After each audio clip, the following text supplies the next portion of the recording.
nós, para falarmos sobre esta matéria, sobre o fruto do Espírito Santo, para falarmos sobre o fruto do Espírito Santo, nós precisamos abordar, e foi a direção que Deus começou a dar nesta área, que é impossível falar no fruto do Espírito sem compreendermos na íntegra esta situação da concupiscência e das obras da carne que se opõem. Obviamente que não vamos dar um estudo exaustivo sobre as obras da carne, porque já há alguma matéria na igreja sobre essa área, como por exemplo a feitiçaria, a ira, as inimizades, apesar de não termos o resto do estudo sobre as outras obras da carne.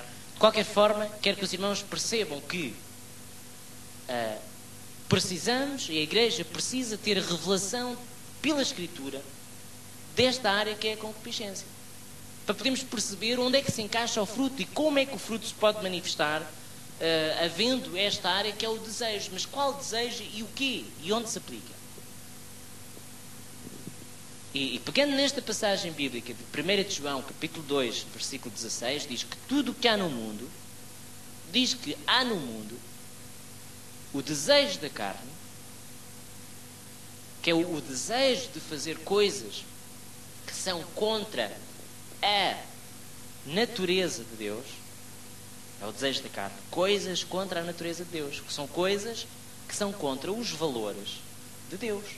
Os valores de Deus são esta laranja, que é constituída por 9 características.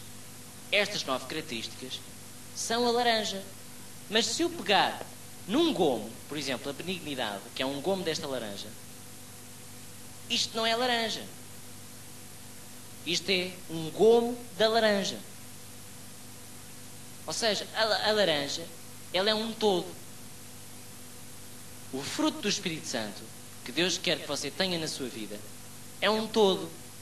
Ou seja, quando nós falarmos sobre o amor, nós vamos falar sobre ele, que é o primeiro, é a primeira, eu agora ia dizer que é o primeiro fruto do Espírito, mas não é o primeiro fruto.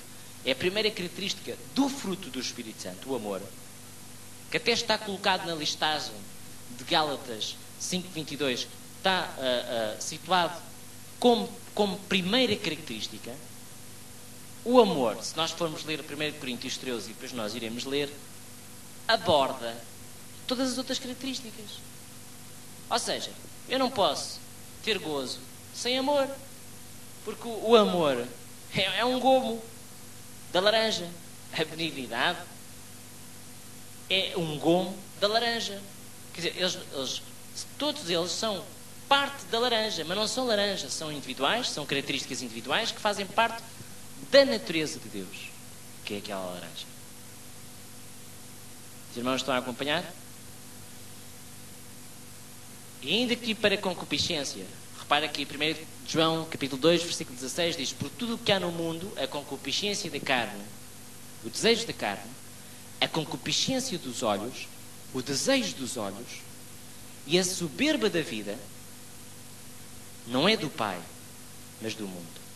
Ou seja, são coisas que são valores de onde?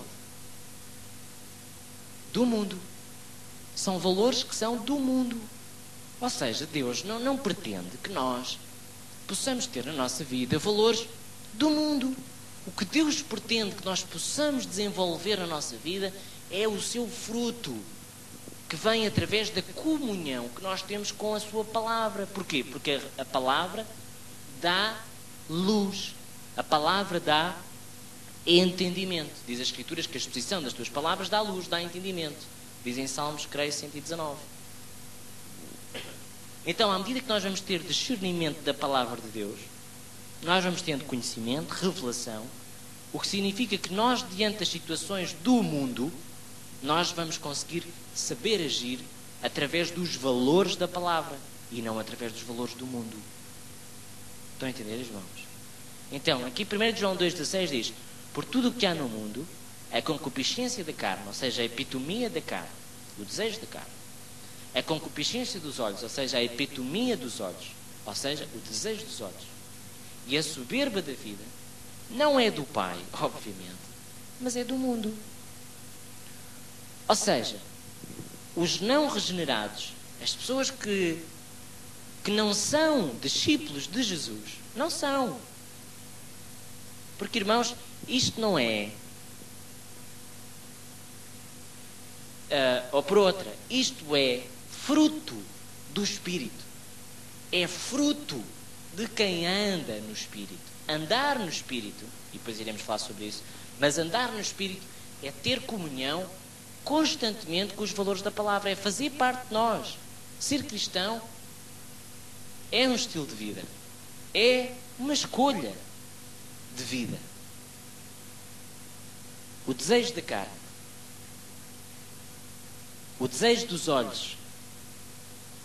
O que é o desejo dos olhos? O desejo dos olhos é a preocupação, por exemplo, exagerada pela própria aparência. Claro que nós nos devemos cuidar e ter uma apresentação correta, uma apresentação agradável.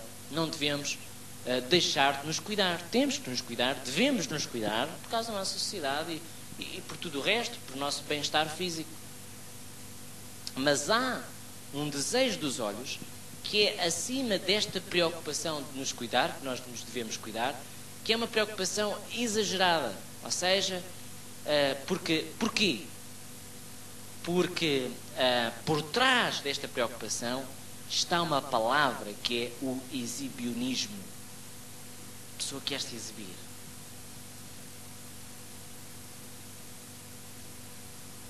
Então a pessoa pinta-se, até se pinta demais. Não tem mal você se pintar. Tem mal é você pintar-se demais. E tem mal, o erro está no desejo dos olhos. A concupiscência dos olhos. A epitomia dos olhos. Que é você pinta-se para se mostrar. E aí está errado. A preocupação exagerada pela posição social. A posição social. Porquê? Para lhe dar o quê? O destaque. E aqui está errado. Estamos precisamente no desejo da carne. É o gosto excessivo pela exibição. E da visão vem o desejo. A gente vê, deseja. Na verdade, os olhos observam o que é agradável. E os olhos levam a mente a desejar. E o resultado disto é o desejo intenso.